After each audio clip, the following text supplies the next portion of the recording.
Hi, my name is Christian Aparicio, and I am here to give you another tutorial with MSC Nastran Machine Learning. Here we're going to be focusing on a nonlinear response optimization of a buckling problem. One quick comment regarding this. MSC Nastran 2020 introduced a new post-buckling capability for solution 400. So this tutorial is going to require MSC Nastran 2020 or newer. Now, this is what I want to cover in this tutorial. I want to show you the clicks you have to take to configure the problem and run it. This tutorial is not meant to give you an introduction to machine learning. I won't be going over the theory behind machine learning. If you're interested in the theory, I would recommend watching another presentation called Introduction MSC Nastran Machine Learning. Here, if you go to YouTube and type in the engineering lab machine learning, you'll see a video called Introduction MSC Nastran Machine Learning. This lecture, if you will, is one I gave, and it walks you through some of the fundamentals in machine learning that we are utilizing today. So it's about 55 minutes. I recommend going through this tutorial lecture if you're new to machine learning. But for today, I'm just going to be showing you the clicks and the process you need to perform the machine learning process. We're going to start with the cylinder that contains reinforcement members inside of it. Here you can see that the starting weight is given here, and the first critical load, if you will, for buckling is given here. You can see that we're going to aim for a buckling load of 3,000 newtons. Here we actually increase the weight so we can reach this buckling load that you see here. Now, this model is sourced from the MSC Nastran 2020 release guide. If you look in chapter 3, it introduces the new post-buckling capability in solution 400. In that same section, they give you this test model, if you will. So if you want to read more about this finite element model, you can refer to this document. Now, what is the optimization problem statement? This is where every engineer, every student should start off with. The optimization problem statement is a definition of what will vary in your finite element model, and it will include all the responses of interest. The responses will include the objective, the constraint responses, and so on and so on. Here, I want to vary the thickness of the reinforcement members inside of the cylinder. So here are the red and the blue members here. You can imagine that I want to vary and optimize the thicknesses of these members. I want to minimize the weight if possible. Sometimes that's not possible. Sometimes you need to increase the size of your structural members to reach your constraint target. In this particular example, it looks like that is the case. The goal was to minimize the weight while meeting this buckling constraint, if you will. But what ends up happening, we have to increase the structural members to meet this buckling load. As we increase the members, we actually increase the weight of the entire structure. So this is what I mean by minimizing the weight. Sometimes you can achieve it, other times you cannot. So here, for the constraints, we want to constrain the first eigenvalue. We want to say that the eigenvalue should be greater than 30. Now, here on this slide, I have my contact information. If you have a question with optimization in Nastran, you can reach out to me. If you're using the Nastran Solution 200 solution sequence, you can contact me with questions regarding that. If you want to perform machine learning with Nastran, you can also contact me. If you have questions regarding other structural optimization projects, if you want to apply machine learning to some other finite element program, you can also contact me. And then lastly, if you want access to the web app, you can also contact me at this email address. So let's go ahead and start the tutorial. Typically, when I start every tutorial, I like to have a clean downloads directory. The reason is because when you use the web browser, it downloads a lot of data into this directory. And to avoid any confusion, I like to work with an empty directory. So here, my folder is already empty rather. And let's go ahead and navigate to the Solution 200 web app. Here in the far right hand corner is the machine learning link. We'll click that link in a moment. First, I need the PDF file for this tutorial.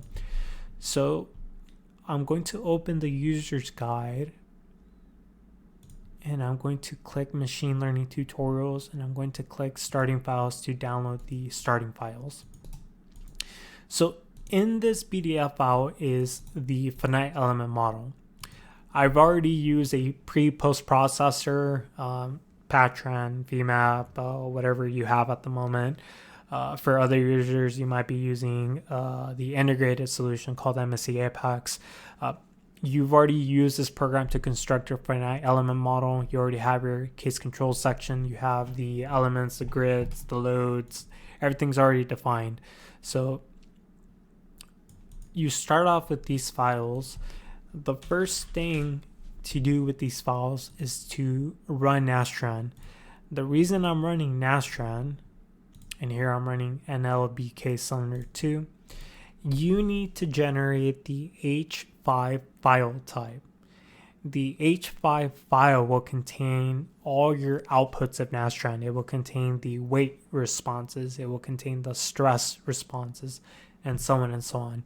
I need to select and extract these responses when I define the objective and the constraints. So now let's go here and click machine learning. And once this page opens up, I can go ahead and upload the PDF files. So let's go ahead and upload the PDF files. Every entry that I can configure to be a parameter is listed here in the select parameter section. So here I want to vary the thicknesses of P shell 2 and 3, which are the reinforcements of the cylinder. And now for the bounds of the parameters, I want to say that the bounds range between 1 and 5. So let's go ahead and type in 1 and 5 here.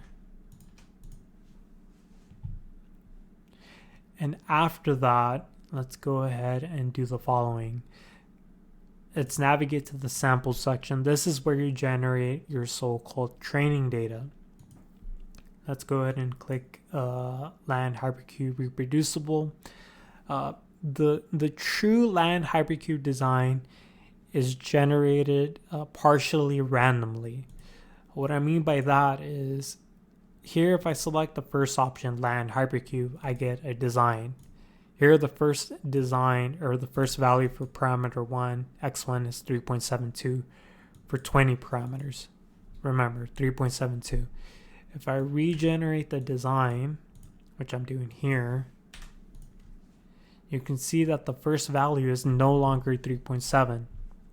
And this is a characteristic of a land hypercube. Each time you generate a land hypercube design, it's slightly different from the previous design. But here we want to be able to achieve some level of reproducibility. So this is where we use the reproducible option. These designs here are land hypercube designs, but they're fixed.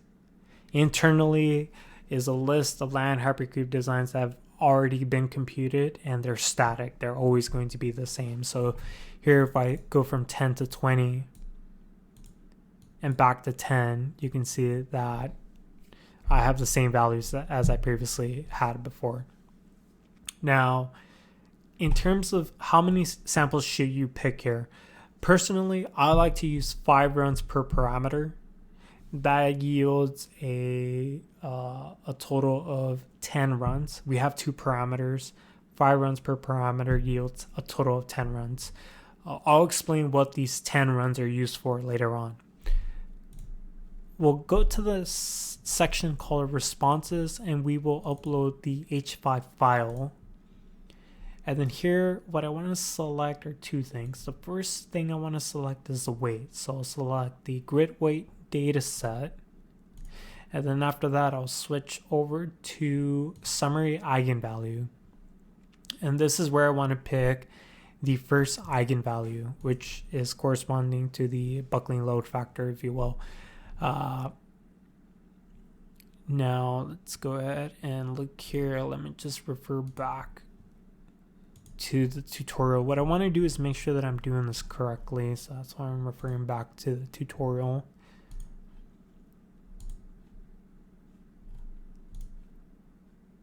Right, 18. Okay, perfect. So now let's go ahead and use the two arrows in the top right hand corner, and this is going to shift the width of the right hand column, if you will. For the weight, I want to minimize the weight. And for the first eigenvalue, I want to make sure that the lower bound is 30. So I want to have an eigenvalue that's larger than 30. So let's go ahead and restore the width or the position of these two left and right columns. Now let's go to settings. And let me refer back to the tutorial file.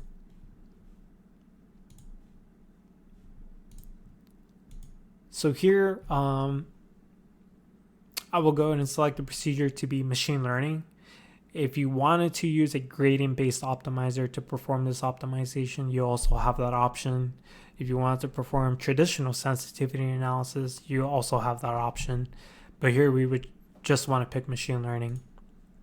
Now here, for this example, we're only dealing with two parameters. So the default of 20 and an acquisition function of expected improvement is suitable for this. Now, if you want to have a better understanding of what these settings are, I refer you to these two tutorials called Machine Learning Structural Optimization of a 10-bar truss and Machine Learning Structural Optimization of a 3-bar truss. These tutorials go into more depth regarding these settings, but here, just to keep this tutorial short, I'll just glance over this right now. Okay, so the parameters are ready to go. The samples are ready to go. The responses, the objective, and constraint are ready to go. So now it's just a matter of downloading the PDF file. Or this is a zip file. This zip file contains all of the PDF files and the configuration for this machine learning process. So let's go ahead and extract the contents. And then once that happens, I'll go ahead and select start the desktop app. After you start the process, you're going to be opening a few pages. One of them is the status page. It gives you an update of each PDF file that's being run. The second page that's open is called the machine learning results page. This is going to give you a live update of the problem. This first plot, the best value, is going to be giving you a summary of the objective of each sample. So if you look at the bar chart, sample 1 has been evaluated. And since the bar is green, that means all the constraints are satisfied. So it's a feasible design. The second sample is evaluated and the bar is reported here. And then sample 3, 4, 5, and so on are reported here. This BVV is reporting the best valid value. So it's reporting the best objective found so far in all of the samples evaluated. Eventually, later on, you'll find that a better sample with a better objective is discovered. So you'll find that this plot is reduced. There's one thing I want to mention regarding this command prompt window and Windows 10.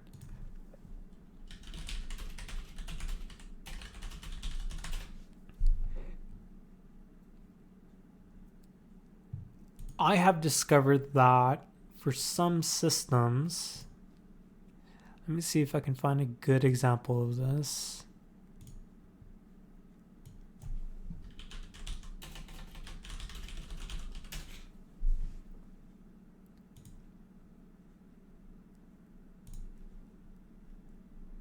On some systems, if you click the area here, the black area of the command prompt window, that will pause anything that's running in the command prompt.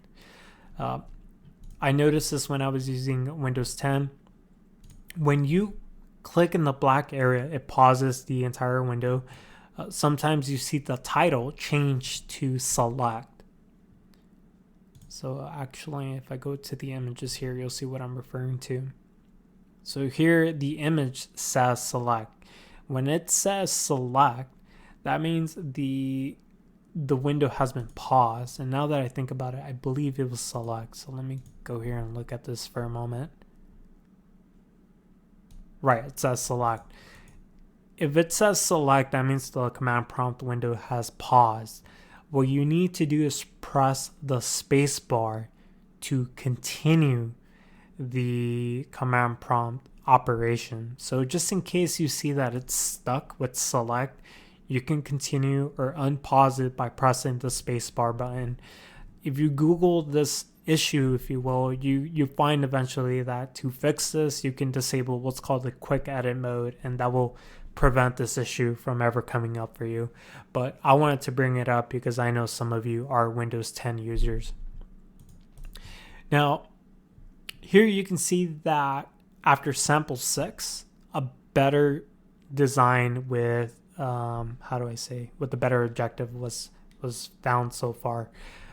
This isn't the machine learning process just yet. Remember that when we configure 10 samples here, we configured these 10 samples for the training data. So what's happening here, go back to the web app. Let me go here and select the pen. So for the first 10 samples, this is what we're using the training data. We're using the parameters and the weights and stresses to build surrogate models, SMs, if you will. These SMs are used to build the, I shouldn't really say SMs here, I should say training data, the initial training data. This is going to be used to construct what are called surrogate models. These surrogate models are used to construct what are called acquisition functions, or AFs. And then after that, we generate the candidate point to test next. So maybe xn plus 1. So we run Nastran here for 10 runs. We build our first initial surrogate models, if you will. For each time we run a machine learning iteration, we build the acquisition function. The acquisition function yields a candidate point where the better design might be located. We run Nastran. So we run Nastran with this new configuration for the variables.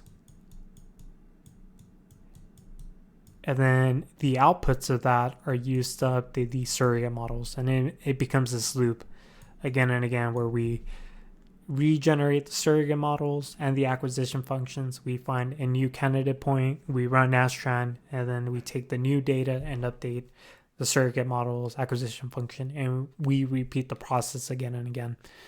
You can see that during the machine learning iterations, which are runs 10 through 20, you can see that the best valid value is actually minimized. That means that the machine learning process is actually finding a better design. Here it might be too late, but here you can see that we're on run 15. Okay, perfect. So here after run 10, it started machine learning. After run 11, it didn't find anything better. But after run 12, it found something better. Run 13, nothing better. 14, and then 15, it found something better. And that's what you see here. So here you can see that it's tracking the best objective, the best candidate or sample found so far. Notice that during the machine learning process, some of the candidate points, like samples 11, 14, 16, and 17, they're actually infeasible designs. They are designs that violate the constraints. But for other samples that the machine learning process picks, it's yielding feasible samples. on occasion it finds a better design with a better minimum. So here, let's see, we ran this problem for 10 training runs. We are devoting 20 runs for machine learning process. At the very end, we should have a total of 30 runs. Now, there is one other thing I wanted to discuss. Now, the solution. When you perform this example, you might have a path that might look like this. For different users, you might have a slightly different solution. And this is because that internally, machine learning partially uses a randomization procedure of some of the candidate point selection, if you will. And this is what's yielding a slightly different path, if you will. What's important is that the objective is eventually obtained for your particular problem. Eventually, whatever your path is, here this should be flat. Whatever your path is, eventually towards the end, it should converge, if you will, to one value. So again, your path might be different, but at the end you should arrive at the same value, if you will. So let me see what else is here. Let's go ahead and look at the machine learning process and see where we're at. So right now we're at run 25. I think at this point it's worth noting the following. If we look at sample 18, here the status message tells me that sample 18 is the best sample so far. We see that my max normalized constraint is very small. It's a negative 0.00197, which is good. That means that my constraint is the eigenvalue is almost right on the edge of the bound, if you will. So I wouldn't be surprised that the eigenvalue for this sample is close to or exactly 0.3. Now, in other situations, you might be dealing with 10, 15, or 20 parameters. Getting a design where the constraints are right at the bound is difficult in the sense that you have to run Nastran for a very long time. Eventually, for larger problems with 10, 15, or 20 parameters, machine learning will get you a solution that's close to the optimum, but still kind of far away. It's close, but still a little far. This is indicated by a larger normalized constraint value. Here, we're dealing with negatives, so it'd be a smaller one, if you will. So if you have a max normalized constraint of negative 10, that means that you're still far away from exceeding the constraints, so that design could be improved further. What you can do in that case, where the machine learning process got you a design that's close to the solution optimum, if you will, you can come back to the machine learning web app, go to the settings section, and you can switch over to the local optimization capability that uses the traditional gradient-based optimizer. So you can use machine learning to find a candidate design that's close to the global optimum, and then you can switch over to the gradient-based optimizer to further improve your best design so far. Now, after the machine learning process is complete, you get a request to open the HDF5 Explorer. You can skip this request. The HDF5 Explorer is used to create plots, but in this tutorial, we are not interested in creating these plots. Now, just to quickly recap what happened here, the first 10 runs were used to generate the training data, which is used to construct the initial surrogate models. The surrogate models are used to generate the acquisition functions. The acquisition functions are used to generate the next candidate point. You run Nastran at that candidate point or candidate sample, and then you repeat the process again and again. You update the surrogate model, you update the acquisition function, you yield a new candidate point, you run Nastran, and you just go through this process again and again. So after run 10, your first surrogate model is constructed. you build your acquisition function, and you repeat the process again and again for iteration 11, 12, and so on and so on. So here, our machine learning process starts at iteration 10, and we end at iteration 30. So in total, we've run Nastran 30 times. Now, this particular problem is 2 dimensions.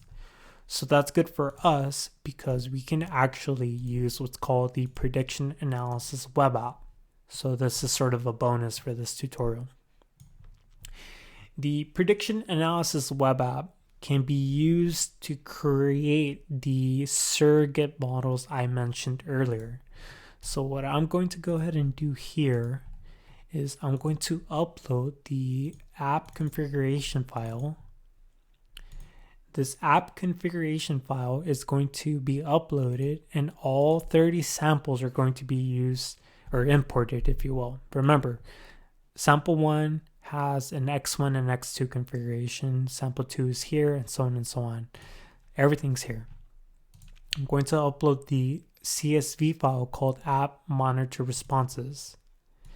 This is going to contain the responses y1, which corresponds to the weight, and y2, which corresponds to the eigenvalue for this buckling problem.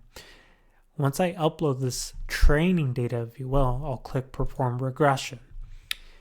The web app will go ahead and compute the surrogate models.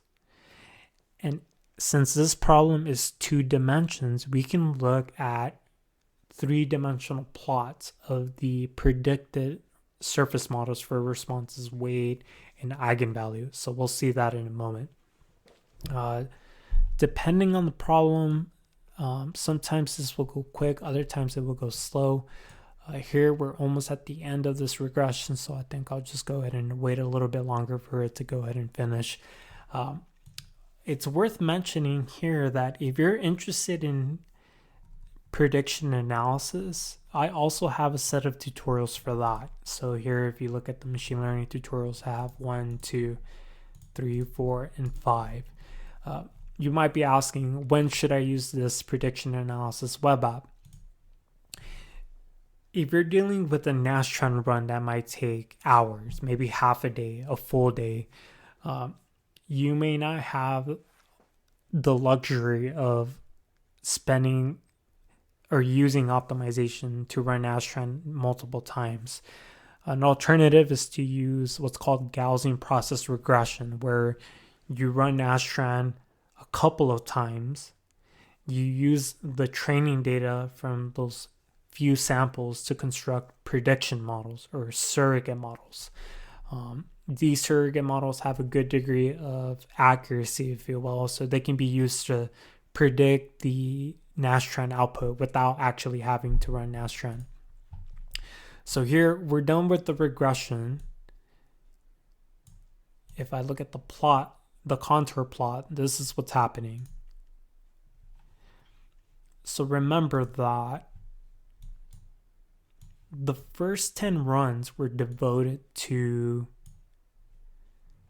generating the training data. Once we have the training data, that was used to construct the initial surrogate model. After that, we have the machine learning process. Here you can see that the points are actually clustering together. So here you can see that the best value is eventually in this vicinity. You can see the points are clustering together. This is a good indication that the machine learning algorithm is converging to a solution.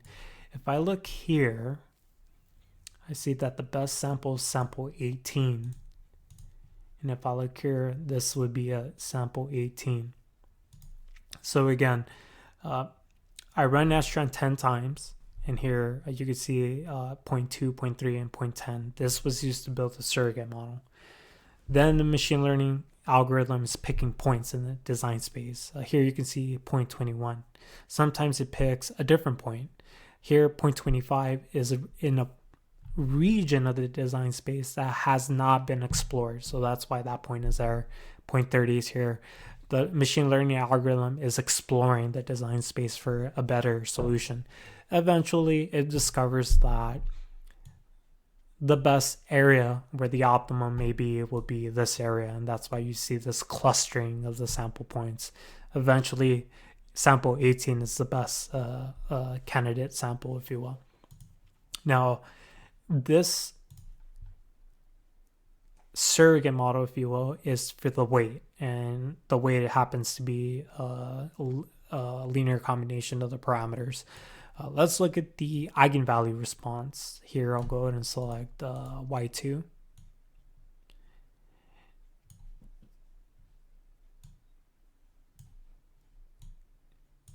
And here, I'll just give it a time for the plot to update. Here you can see what's happening to the eigenvalue.